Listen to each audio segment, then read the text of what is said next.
আসসালামু আলাইকুম। আশা করি সবাই ভালো আছেন। আলহামদুলিল্লাহ আমি আপনাদের দয়ায় অনেক ভালো আছি। যাই হোক আজকে যে বিষয়টা নিয়ে কথা বলব সেটা হচ্ছে যে এই প্ল্যান্টটা নিয়ে। এই প্ল্যান্টটার নাম অবশ্য আমি জানি না। এটা অনেক সময় হচ্ছে যে অনেক জায়গায় শুনেছি বাট মনে নাই। যাই হোক এটা হচ্ছে যে আমি চাষ করব। আর এই প্ল্যান্টটা হচ্ছে যে একটা কচুরিপানারই একটা মানে জাত। তো যাই হোক এটা হচ্ছে যে পশু পাখি যেমন হাঁস, মুরগি, ছাগল, ভেড়া, গরু সব জাতীয় সব প্রাণী খায়। আর এটা হচ্ছে যে ভিটামিনের অনেকটাই হেল্প করে। ভিটামিন স্বাস্থ্য ভালো রাখার জন্য অবশ্যই দরকার। সবুজ শাকগুলা হচ্ছে যে আমাদের মানব বডিতেও অনেক হচ্ছে যে অনেক ধরনের পুষ্টির ঘাটতি পূরণ করে।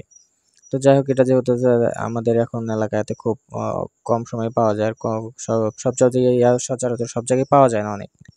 তো সেজন্য হচ্ছে যে আমি দেখছিলাম অনেক ভিডিওতে, থাইল্যান্ডের কিছু ভিডিওতে যারা কিনা হচ্ছে যে এইগুলারে চাষ করে। আর ওরা যেভাবে চাষ করে আমি ঠিক সেম ভাবে হচ্ছে যে জায়গাটা প্রথমে হচ্ছে নির্ধারণ করি, তারপর হচ্ছে চতুর্পাশ দিয়ে 5 ইঞ্চি করে হচ্ছে যে বেড়া দিয়ে দিই। দেওয়ার পর হচ্ছে যে আমি পলিথিন দিয়ে তারপর হচ্ছে যে মাটির উপরে পানি দিব।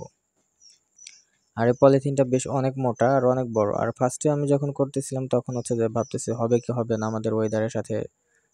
এটা সেজন্য হচ্ছে যে আমি বেশি বড় করিনি।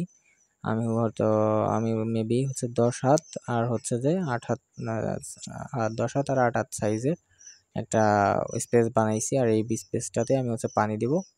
পানি দিয়ে তারপর সুন্দর করে হচ্ছে যে এটাকে আমি নিয়ে এসে ছাড়বো। আর এটাই হচ্ছে আজকে পুরো ভিডিওতে দেখাবো আপনাদেরকে আমি এটা কিভাবে রেডি করলাম। মূলত এটা আমি দেখছিলাম হচ্ছে যে থাইল্যান্ডের একটা পেজে ওনারা হচ্ছে যে এটা চাষ করে। আর ওদের চাষ করার প্রসেসিংটা সেম প্রসেসিং, আমি ওইটাই ফলো করতেছি।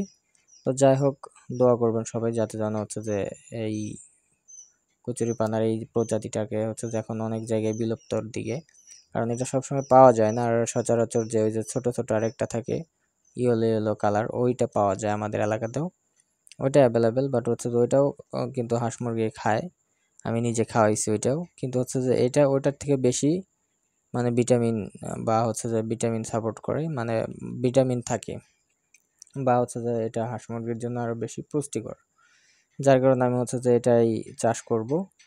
প্রথমত হচ্ছে যে আমি যে জায়গাটা নির্ধারণ করছি এই জায়গাটা হচ্ছে যে একদমই খুব একটা বেশি রোদও না, খুব একটা ছায়াও না, ছায়াযুক্ত বাট রোদ আছে। তো পানি আমার হচ্ছে পানি এখন দেওয়া হয়ে গেছে। আমি পানি দিছি প্রায় 5 করের মতো, মানে 5 ইঞ্চির মতো। তো তারপর হচ্ছে যে আমি এখান থেকে যাবো হচ্ছে যে ওই মানে সামটা কালেকশন করতে। তো আমি যেখানে দেখে আসলাম আমার বাসা থেকে বেশ অনেকটুকু দূরে, প্রায় 1-2 গ্রাম পরে। তো আমি সেটা হচ্ছে যে একটা ছাকনা নিয়ে গেছি আর হচ্ছে যে একটা ব্যাগ, বাজার ব্যাগ। এখানে অনেক মানুষ উঠায় এনে, মানুষ উঠায় নিয়ে নিয়ে আশেপাশে মানুষজন হাঁস মুরগিকে খাওয়ায়, গরুকে খাওয়ায়। তো আমি যখন হচ্ছে যে গেছি, যাওয়ার পর দেখি একটা হয়তোবা কেউ না কেউ একটু আগে নিয়ে গেছে। যাই হোক আমি উঠায় নেওয়ার পরবর্তীতে বৃষ্টি হচ্ছিল, হালকা হালকা বৃষ্টি, আর আমি নিয়ে যাচ্ছি। তো ব্যাগে করে আমি এক ব্যাগ নিয়ে আসলাম, নিয়ে এসে আমার হচ্ছে ফার্স্টে ট্রাই করবো যে আমার হাঁস মুরগি খায় কিনা। তো আমার যে পিকিং স্টার 13 হাঁসটা আছে আমি সেগুলাকে বাচ্চাগুলাকে দিই প্রথমে, দেখি আলহামদুলিল্লাহ খুব সুন্দরভাবে খাইতেছিল। তো তারপর হচ্ছে আমার দেশি হাঁসগুলা যেগুলো আছে সেইগুলাকে দিছিলাম, খাইতেছিল। আমার টার্কি তিতির মুরগি দেখে খাচ্ছিল, তো ওর কাছে টুকটা খাচ্ছিল। তো যাই হোক ভাবতেছি আমার গরুও খাচ্ছে যেহেতু, আমার হাঁসও খাচ্ছে, তো এটা ভালোভাবে চাষ করলে হয়তো আমি ইনশাল্লাহ আমি ভালোভাবে যদি এটা চাষ করতে পারি তাহলে হচ্ছে যে বড় আকারে যদি করা পসিবল হয় করবো। যেহেতু হচ্ছে আমার পশু পাখি খাচ্ছে খাবারগুলা, নষ্ট হবে না। তো পরবর্তীতে আমি নিয়ে এসে সুন্দর করে ময়লাগুলা ফেলে দিয়ে আমি হচ্ছে জাস্ট শুধু কচুরিপানার যে প্লান্টটা এটা আমি ছেড়ে দিচ্ছিলাম।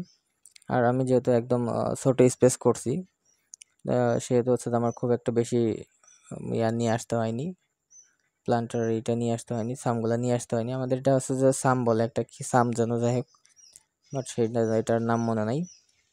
তো আমি পানি দিচ্ছিলাম আর হচ্ছে যে ওই সময় হচ্ছে যে এই সামগুলো ছাড়তেছিলাম। যাই হোক পানির সাথে সাথে ওরা হচ্ছে যে চতুর্দিকে ছড়ায় যাচ্ছিল, খুব সুন্দর লাগতেছিল দেখতে। আর আপনাদের এলাকায় যদি এরকম সামগুলা এগুলা না থাকে, আমাদের এলাকা থেকে যদি কেউ নিতে চান নিতে পারেন, আমি হেল্প করতে পারবো। আর হচ্ছে যে আমার যে পুরা প্রসেসিংয়ে কোনো খরচ হয়নি, কারণ সব কিছুই আমার বাসায় ছিল। পলিটাও কেনা লাগেনি, এটা আমার পলিটা বাসায় ছিল। এটা অবশ্য 20 হাত লম্বা একটা পলি, আর পাশে হচ্ছে 12 হাত। যার কারণে হচ্ছে যে আমার পলি টলি কিছু কিনা লাগেনি, আলহামদুলিল্লাহ।